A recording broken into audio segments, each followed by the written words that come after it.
Good morning, and welcome to the Prescott Valley Chamber of Commerce Quarterly Breakfast. Really glad to see you all here this morning, bright and early and ready to go. Very exciting. We haven't had a quarterly breakfast in a while, so this is a very, very big deal, and I'm so glad to see all of you.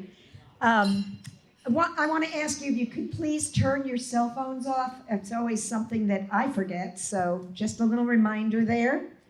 I want to recognize our sponsors today for this quarterly breakfast. Wouldn't happen without them. Little Dealer, Little Prices, Danny Sampson, and Gabby's Grill. And if either one of them are here and would like to come up and speak, I would be happy to share the mic. Danny's back there. Danny, would you like to speak? Not really. Okay. Okay, well, thank you so much for having us here. This is beautiful. Our pleasure. Our pleasure. And Jim is outside, and again, we want to thank both of you entities for what you do for us. And want to also thank the video team, Austin Morrison from Talking Glass Media, home to SignalsAZ and TG Magazine.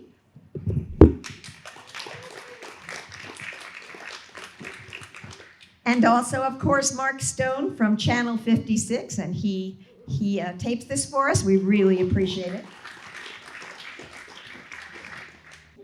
Again, thank you for our sponsors, Little Deal, Little Prices, and Gabby's Grill. We totally appreciate it. And I appreciate you all being here. Again, let's give a round of applause for getting out this morning and wanting to learn about our community. And also learn about our candidates. Now, first I would like to introduce the CEO of the Prescott Valley Chamber of Commerce, Marnie Uhl. I've got some notes here, but first of all, I want to thank my board of directors. As everyone knows, this has been a year that's been unprecedented, and we had our last quarterly breakfast in July. The economy, Sanford, where was your predictions? Can we start again?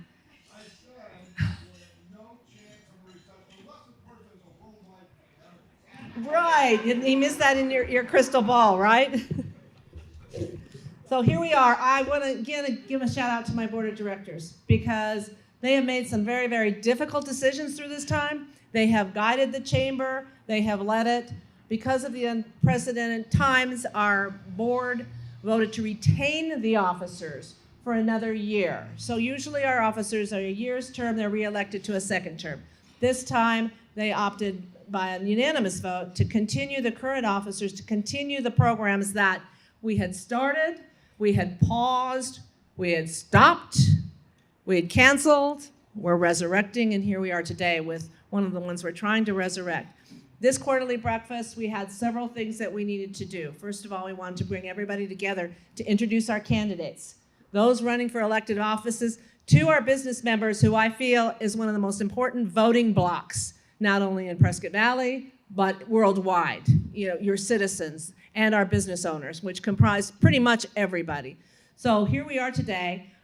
Unfortunately, we only had so many people that we were allowed to attend, but we communicated with them all and said, please let us know if you're going to be here, and we do have a few joining us, especially our council candidates, and we really appreciate you being here, because when you talk about local elections and local representation, where does it start? It starts on the first level. So again, thank you guys all for being here.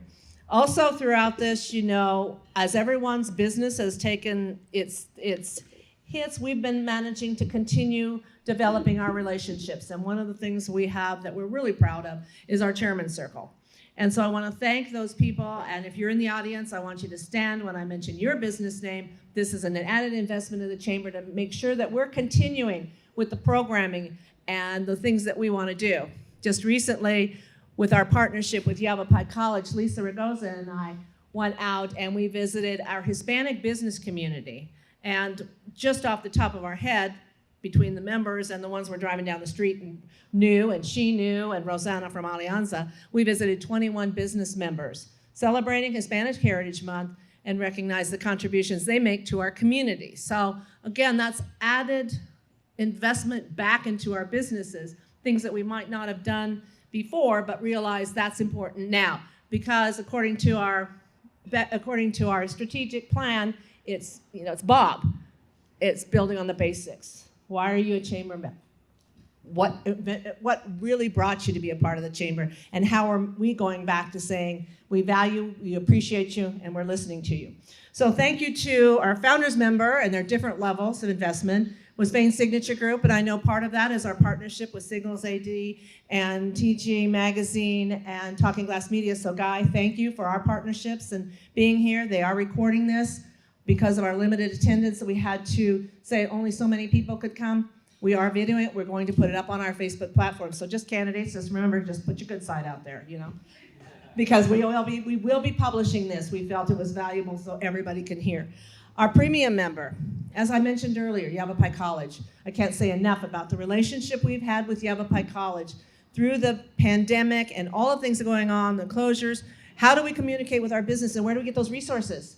And Yavapai College REDC and their SBC, Small Business Development Center, Karen Jones, everyone over there, Rodney. It's Rich, everybody has been so amazing because half of what we got to share came from them because that's where they're at. They brought it together. So we created this organization throughout the county that says, how can we support our businesses? So it was countywide from Sedona all the way to all of us here in. So please, Yavapai College and SBDC, RDC, winners of our Chamber Partner Award, but please give them a round of applause. Truly, partners. And of course, that added investment, which keeps you financially secure. Coyman Construction, again, they're not here today, but they're a premium member. Our platinum members, we all know them, we all love them. Gabby's family of restaurants, Gabby's Grill, Gabby's Kitchen, Chino Valley Catering, the arena concessions, he's worn out from last night, and Gabriella's, Jim Cabral, and Gabby's family of restaurants. Kelly, thank you very much. Arizona's hometown radio group, everybody knows Sanford Cohen, and I remember when he celebrated his 20th anniversary is when I got here, so holy smokes. And I remember that CD that Ken Byers made, so a lot of fun back then, and we've grown up. It's come a long way since then, Sanford, but again, thank you for your investment. And obviously, if you don't know, every Tuesday from 4 to 5, it's Talk of the Town in Prescott Valley. You have our superintendent, Mr. Pottas, does the first Tuesday. There you are, host of the radio show. You'll have myself on the second and fourth Tuesdays, and then our mayor, Kell Palguta, on the third Tuesday. So well represented community-wide of what's happening in our community. Yavapai Regional Medical Center. I've just been recently appointed to the Board of Trustees of this wonderful, wonderful hospital group. Yes, they're entering an affiliation with Dignity Health, more on that to come, but it's a very positive movement for them and for our community. So again, Yavapai Regional Medical Center, can't thank them enough. And we represented Frank Almendarez, who's the COO, I believe, of the East Campus, is on our Board of Directors. And our friend APS, Arizona Public Service, they're also a platinum member. We have a gold member in Walmart. You talk about somebody that thrived during a pandemic. Holy smokes. I think everybody spent their stimulus checks there, But what the heck, that was the idea, to get that money back into the community and support, businesses. And then our silver members, Asphalt Paving and Supply, Chris Graff, our chairman of the board, represents them, but we thank them for their added investment. Finley Auto Group, we thank them, as well as Foothills Bank. So those are our Chairman's Circle members. If anybody has any questions about the Chairman's Circle and how that works with the Chamber of Commerce, please do not hesitate to talk to me. I kind of went off my script. Does anybody know that's what I usually do? But I said, through this, one of the things, we never closed. The chamber was open all the time. Even during April, I was there every single day. Staff worked because of social distancing and the recommendations from CDC and the governor. We limited exposure. We limited people coming in. We limited the staff exposure to each other. They worked different hours, but I was there every single day. On every single conference call, on every single webinar, every single Zoom meeting. Are we all now Zoomers? And that's just so I could keep up on what's going on, because it changed daily. And we became advocates and vocal callers and emails and writers to our elected officials, and that goes from local, it went to statewide, but really we were hitting them hard at the federal level, because we were urging them to provide relief for our businesses, relief for our communities that were, taking such hard hits. And there was no plan B. There was no plan B at the time. And we continue to do that. We're still doing it because we're back there urging them to get back into session, get back there and provide another stimulus relief for our businesses. So we're advocates on that. We're watching it, and they're just getting to know me by first name, which is cool because down the road we may be looking to have something else to improve our businesses and community, and we're going to be right at the table, being able to talk with them. So we're trying to get back to normal. What's normal? It's plan B. We brought some things back. We're slowly bringing things back. This is one of them. Under the guidelines, restrictions, and everything, we want to be able to do enough to bring people together. Obviously, everybody has their own comfort level. Whether you wear a mask, we try and provide an area where you're comfortable wearing it, you're comfortable not wearing it. I will never, ever judge anybody, either way. Even the lady that yells at me at Fry's for wearing my mask. I consider the feelings of everyone in my community and what my situation is, how close I am, where I'm going to be. So that's my choice. I just believe to be kind, and that's important for us to take care of the people in our community. Because right now, everybody's getting a little cranky, and we're trying to build that back up. Okay, we brought our golf tournament back. Thank you. Again, Brenda mentioned it. Our Pronghorn Golf Tournament, we again had guidelines, and we sold it out. It was a very successful, beautiful day at the Prescott Golf Club over there in Dewey, and so that was really happy because we know people need things to do. We're going forward with a lot of other things. Yes, they may look a little different because we have to adapt to the guidelines. We wanted to have Halloween. We wanted to have safe trick or treat. We wanted to bring 2,000 kids to the event center with the Lions Club, Roar, and Arizona Business League. And, CDC comes out and says, trick or treat rules. And immediately, the minute they do that, if you do things opposite that or even try and make it work, your insurance is out the window. So that's what you have to take in consideration. We want to have it. We think you're safe, and we think we can make it all work. But because they said don't do it, we can't do it, so we had to cancel it. But there's a lot of other events going on, so please don't worry. Halloween weekend is going to be hopping in Prescott Valley Civic Center. It's Jack-o'-lantern Town on Friday night, and then there's a touch-a-truck kind of event going on at the arena parking lot on the 31st during the day. And I know the police department and the fire department are going to be out there. Mark your calendars.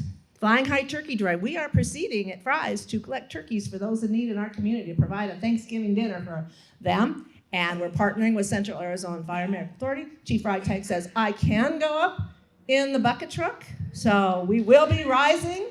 Yes. All of our volunteers will be out there. Of course, again, we're going to have limited numbers. Where we used to have 15 people converge on somebody and say, will you donate a turkey? We're going to have 3 or 2. Everybody will be wearing masks, Marty. We got turkey masks. So, we're going to make it special. We're going to make it fun, but we're going to still keep it a safe environment for those. Gloves, we're collecting turkeys. So we're adapting a little bit as far as what we can do inside, but we're going to make it work. So that's November 23rd. Thanksgiving night, Valley of Lights opens, talking about the ultimate, social distancing activity.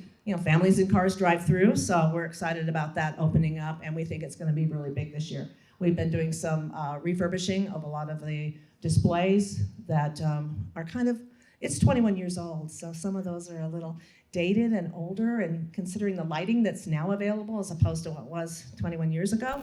So we're making some changes, and so you're going to see some really nice ones. And that'll be, again, as we continue making that the premier holiday destination in northern Arizona. We did change the hours. We did a survey for the past 2 years and found that, there's times when you have a lot of cars, and there's sometimes when you're sitting there and there's not a car. Anybody who's worked it knows it. Rodney, I know you worked it last year, the coldest night of the year with 1,000 cars. Him and his family, he had the biggest night, and it was him. It was the coldest night too. But we'll be open Sunday through Thursday from 6 to 9, and then Friday, Saturday, and the holidays from 6 to 10. And holidays are meaning also the eves, like Christmas Eve, and Thanksgiving will be open. Thanksgiving night will be open, Friday after Thanksgiving, obviously, but we'll go to, those will be 10 o'clock, so special events. December 1st, we're doing the stroll. That's one that we're working on, and how we can have the social distancing, but again, people come in families. and tend to stay in families and stay in groups. And over a mile-long walk, I think everybody has an opportunity to really distance, and you're outdoors, wear a mask, get a Christmas mask, and just have a good time out there. And it's really a nice way to see Valley of Lights. So that's December 1st and December 4th. Holiday Festival of Lights and Parade, along with the Civic Center lighting and the Creative Tree. Partnership with now Casey, working on the Creative Tree and the activities at the Civic Center along with the parade. And we'll be having that.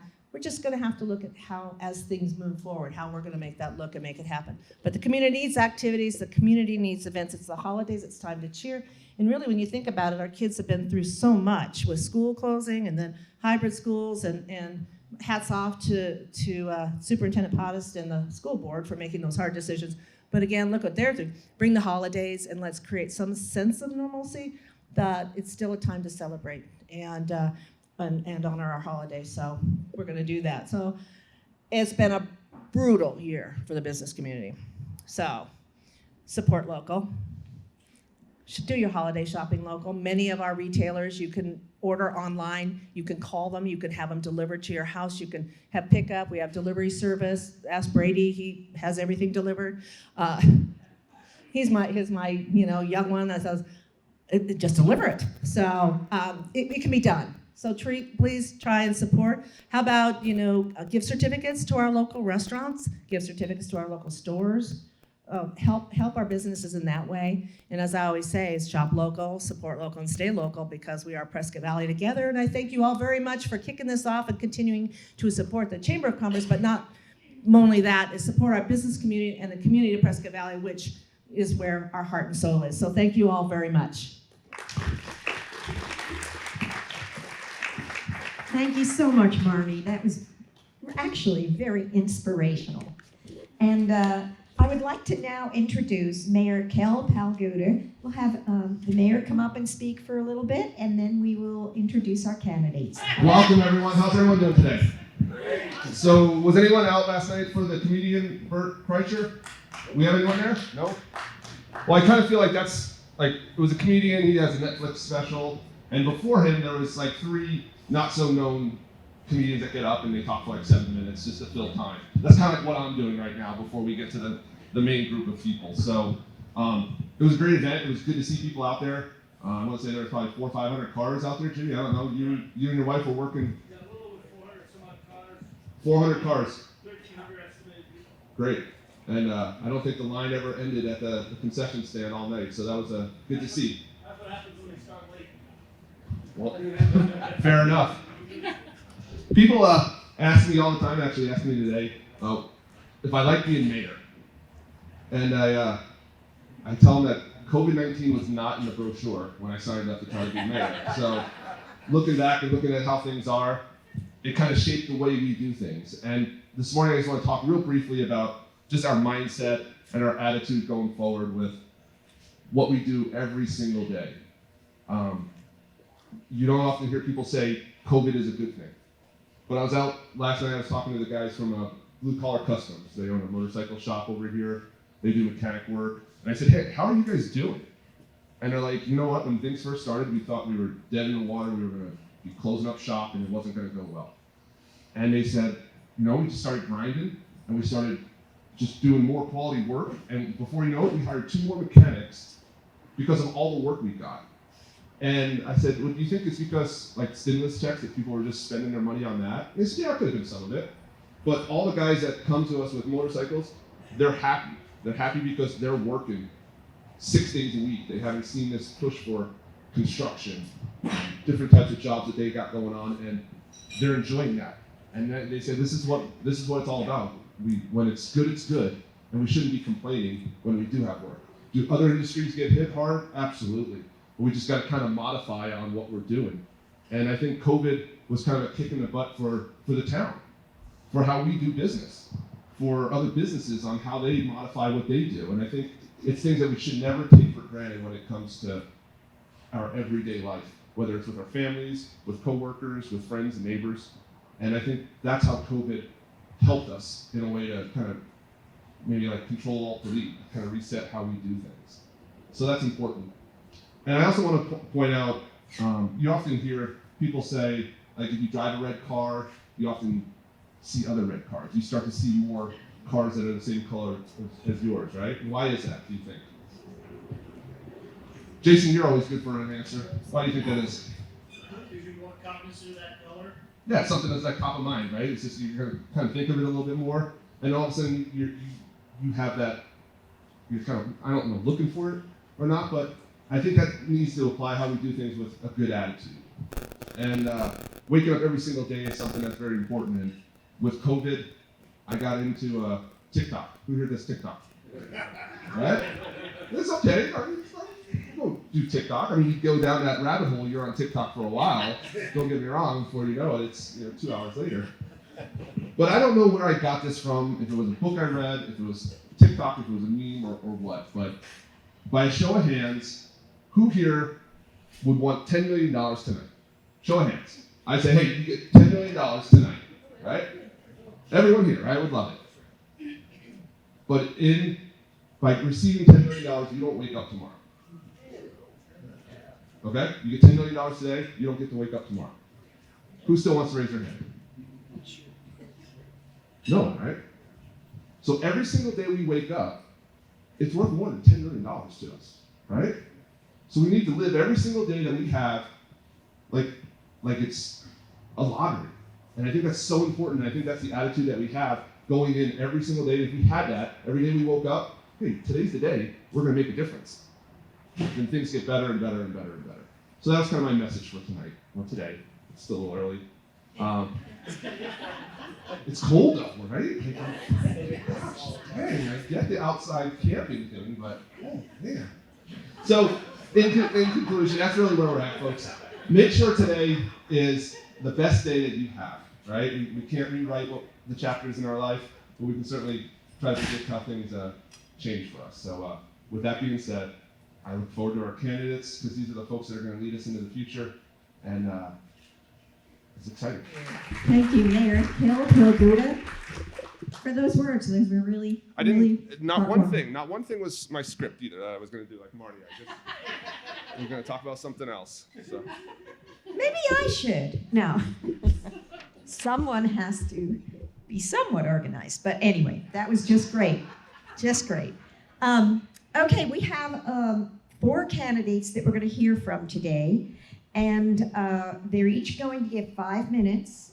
Rather than holding up the little signs, I'm going to sit there and wave, obviously, when there's 30 seconds left.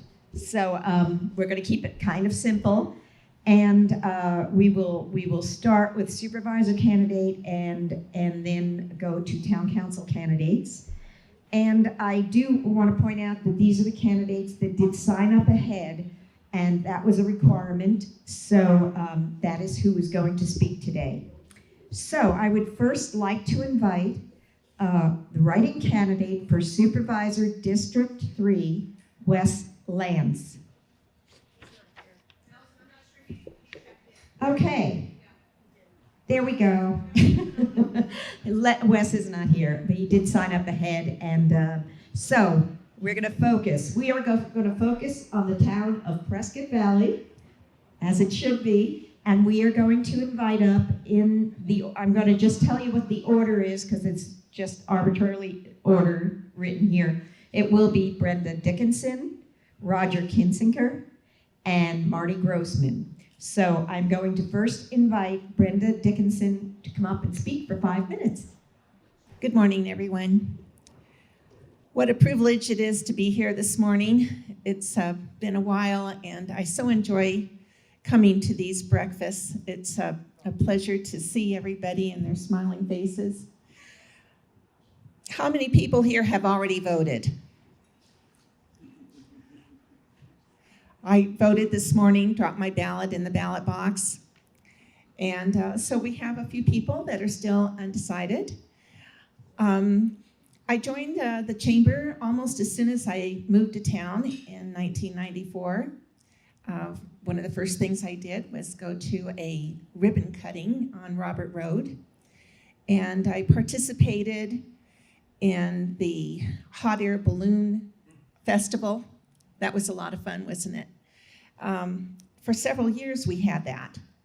And I was an air traffic control specialist at the time and worked out at the airport for the Federal Aviation Administration. And I had experience with briefing pilots on the weather, so that was my job at the Hot Air Balloon Festival for about 3 years. And then I actually took a ride over the town of Prescott Valley in a hot air balloon. And at one time, I had to help rescue a hot air balloon that actually crashed on Spouse. If you can imagine, there were a number of open fields out there. And it was an enjoyable experience. I also, as I mentioned earlier, have participated working in the shack for the Valley of the Lights since it was first built, or since it was first put together. And over the years, I've participated in the parades and the Create a Tree.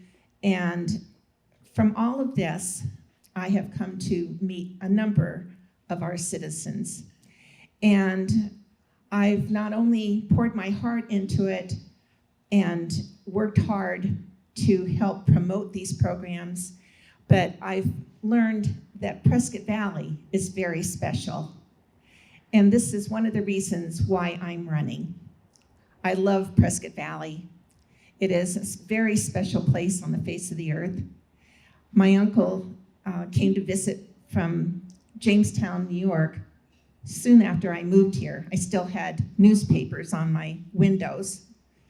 And we drove around. He was fascinated with the gravel that we had in our front yards. Back in Jamestown, New York, they had to mow their lawns. In fact, they had riding lawnmowers. And he wanted to get out and walk around the neighborhood just to look at all the various landscaping that we had.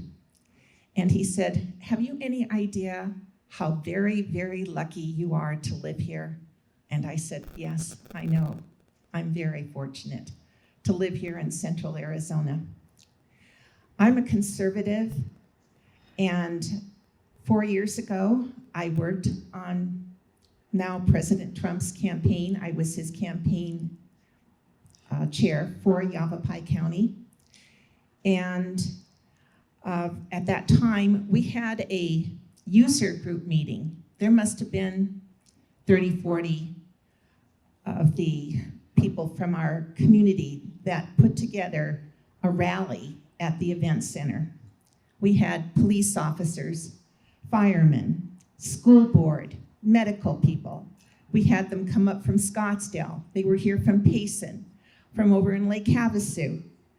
It was an honor to work with all of these individuals. It turned out I was the only woman in the room. The FBI was there. But through it all, we managed to put together one of the most successful rallies for President Trump at our event center. And over the last year, as I walk and knock on doors, people will often say, "I was there. That was incredible." And oftentimes they'll hug me and say, "Thank you for being a part of that." It was an honor and a privilege to be a part of that. Thank you, Allison. Anyway, if you have not yet voted, I hope that you will consider voting for me, Brenda Dickinson, for Prescott Valley Town Council.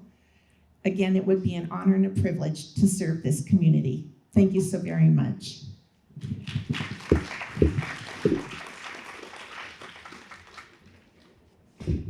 Thank you, Brenda Dickinson.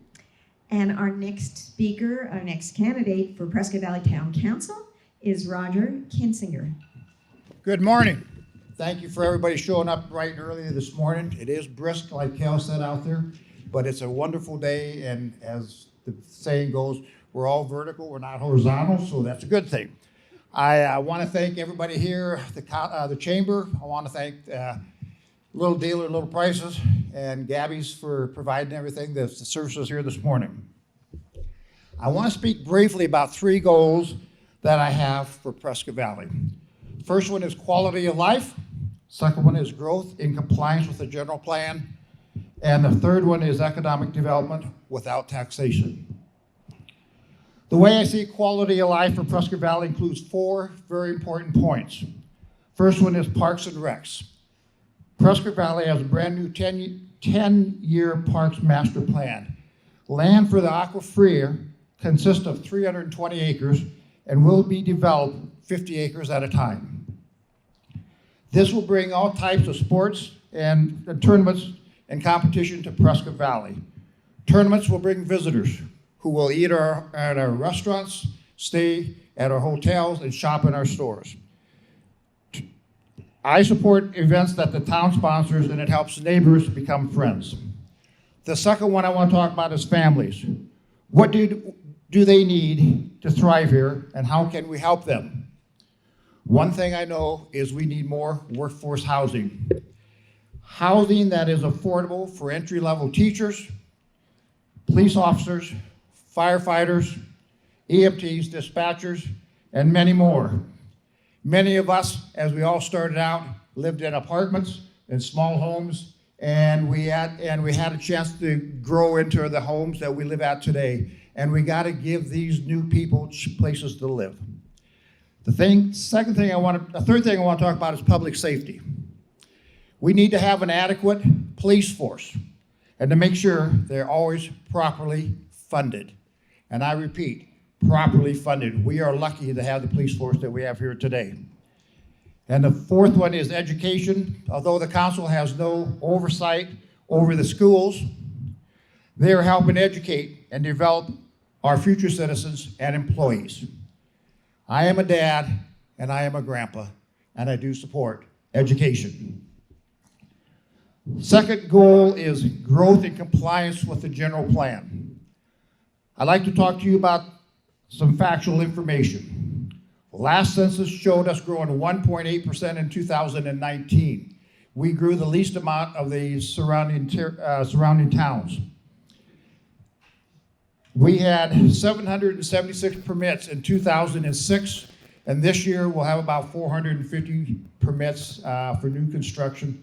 And people think we're growing too fast. It's not near as fast as it was in 2006. The next item we all want to talk about is the Big Chino. It's a great alternative, and you might ask why. The existing citizens, which are us, we do not have to pay for it, but we will reap the benefits of it. If there's a demand for more water, a developer will come in, a third party will come in and build a pipeline. From there, the developers and the new homeowners will be paying for that water. The new homeowners will pay an increase in rate versus the ones that we pay now. Currently, Jasper Addition is paying about 10% more than we are, so I would assume that as they use the water from the Chino, it would be a little larger percent than that. Where we will benefit is the affluent water that is created will go to our water treatment plant, which will help us increase our water level so we can attain safe yield. The last item regarding growth is what we need for business. The last item regarding growth is what we need to look at. What businesses are not here yet? What do we need to do to get these businesses to come to our jurisdiction? Well, I tell you right now, it's rooftops. I'm not in support of out-of-control growth. I'm in support of managed growth through compliance with our general plan. The general plan was voted on by us a number of years ago, and I want to make sure we follow the general plan as we move forward. The last item is economic development without taxation. Excuse me, Allison, I'm going to have to talk real fast. You folks will have to listen real fast here. Okay, business attraction and retention, that means bringing more businesses to Prescott Valley.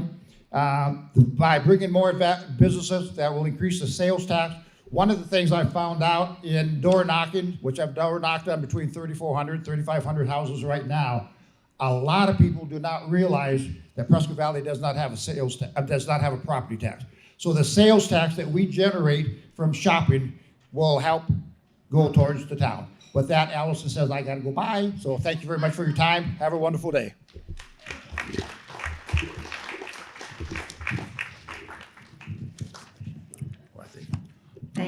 so much, Roger Kinsinger. Yep. you bet. And yes, I appreciate you all responding to me. Our final candidate for the Prescott Valley Town Council, Marnie Grossman.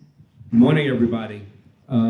First, I want to thank Marnie and the Chamber and Danny and Tamara for the use of their facility, and Jim Cabral and the Gabby's World of Kitchens for the wonderful meal that they provided this morning, and all the sponsors. I've been on the council since June of 2013. I think I have served you well. I think I've done a good job.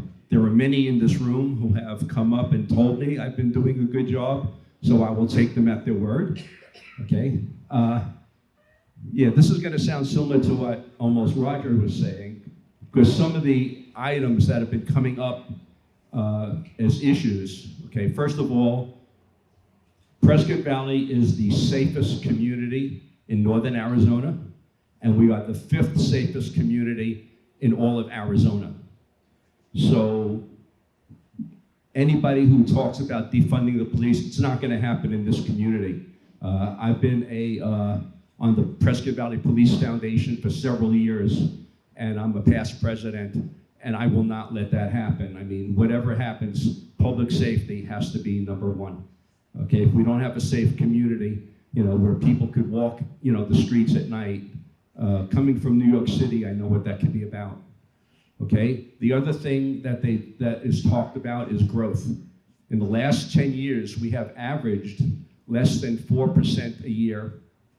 Last year, we were less than 2%.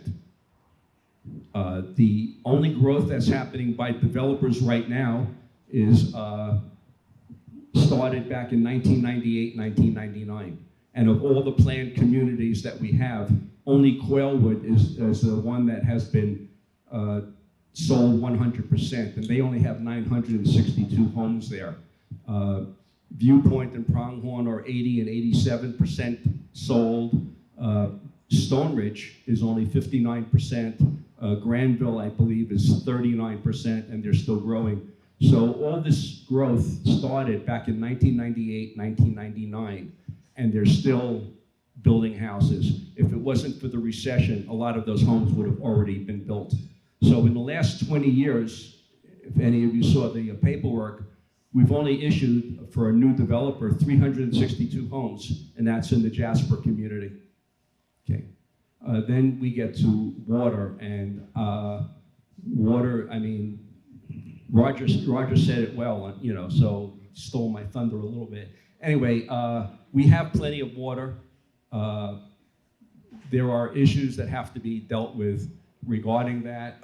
My biggest issue with water is the fact that they treat surface water and groundwater differently and separately, and they're actually interconnected.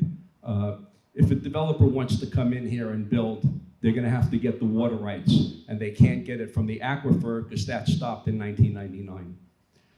Okay, getting on to what we want for the future. With this COVID-19, I would love to see businesses coming back. I would like to see more people employed. At